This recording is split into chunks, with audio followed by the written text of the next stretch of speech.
As societies are becoming more and more open-minded, traditional relationships are gradually becoming a thing of the past.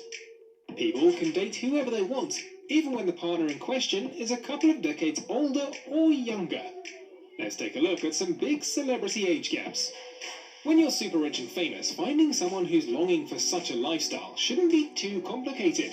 But when you can basically pick whoever you want, why settle for a saggy bag of bones?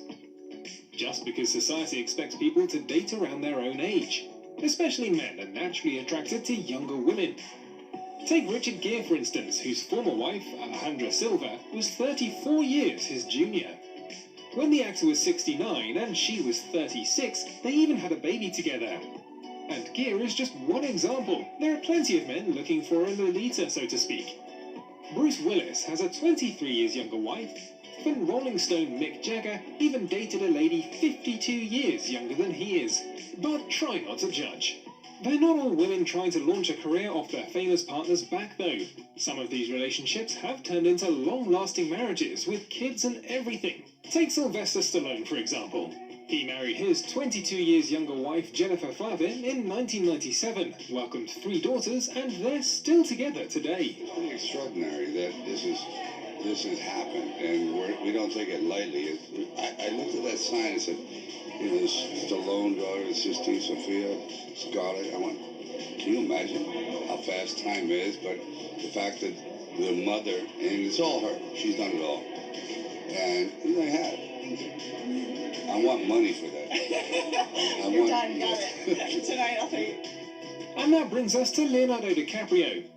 Over the years, he's dated loads of blonde models and ditched them all before they reach the age of 25. That he's getting older in the meantime and his girlfriends are now literally half his age doesn't mean anything to Leo. 25 is what he wants, so 25 is what he gets. George Clooney could also pick any woman he wanted, but eventually settled for Amor Alamudin, who's 16 years his junior. It worked out great though, as they got married and have twins together.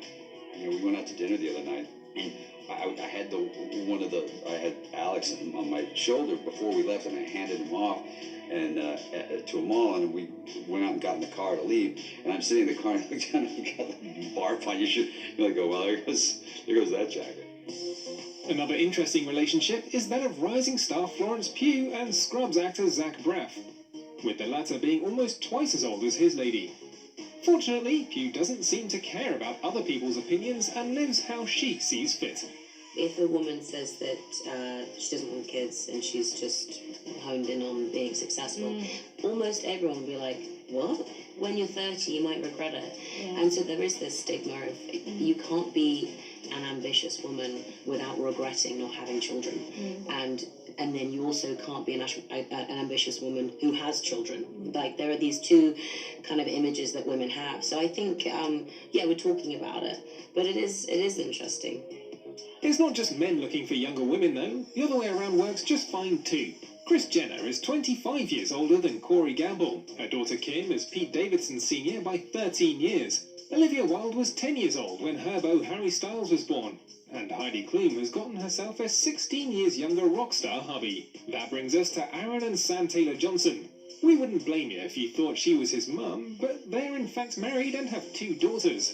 Aaron and Sam got together when he was 18 and she was 42. They met on the set of Nowhere Boy, where Sam directed the then barely legal actor. Fast forward to present day and the two are still together, which proves once again that age is indeed nothing but a number.